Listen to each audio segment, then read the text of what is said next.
त्याच्यामध्ये काय लिहिलंय हे कळेल. तथापि आपण सर्वजण इथं या कार्यक्रमासाठी आलात ते मनापासून मी आणि मुंडे कुटुंब यांच्या वतीनं आपले धन्यवाद मानतो.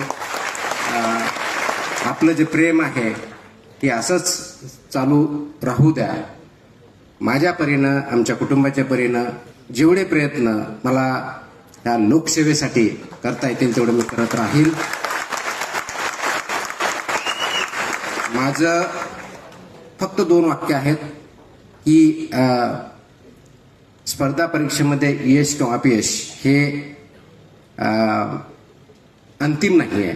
स्पर्धा परीक्षा किंवा पद हे फक्त माध्यम आहे आणि स्पर्धा परीक्षेची जो तयारी करतो तो कधीच फेल होत नाही, कधीच फेल होत नाही. त्याचं कारण असं आहे, स्पर्धा करताना ती दुसऱ्याची करायची नसते, स्वतःच्या आजची स्पर्धा करून उद्या आपल्यापेक्षा बेटर माणूस बनायचा असं त्यासाठी असतं.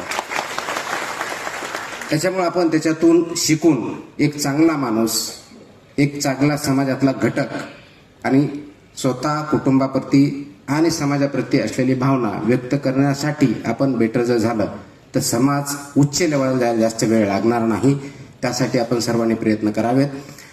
स्पर्धा परीक्षेच्या पाठीमागं, कारण इथं बरेच यंगस्टर आहेत, मी अनेक वेळेस बोललेलो आहे, बऱ्याच वेळेस आपलं आपण भाषण ऐकतो, इन्स्पिरेशन ऐकतो, असं म्हणत असतो की स्पर्धा परीक्षा द्याव्या, त्याच्यातून यश भेटावं. निश्चित चांगली गोष्ट. स्पर्धा परीक्षा हे चांगलं माध्यम आहे.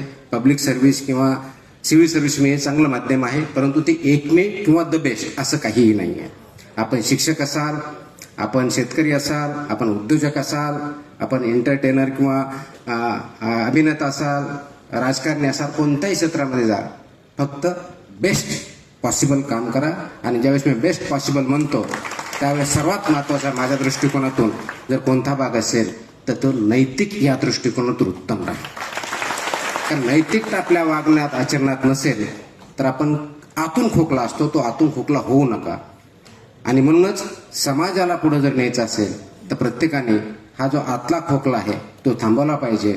आणि जे जे समाजामध्ये चांगलं घडतंय त्यासाठी एकत्र येऊन आपण पुढे जाऊया एवढी अपेक्षा करतो. नमस्कार.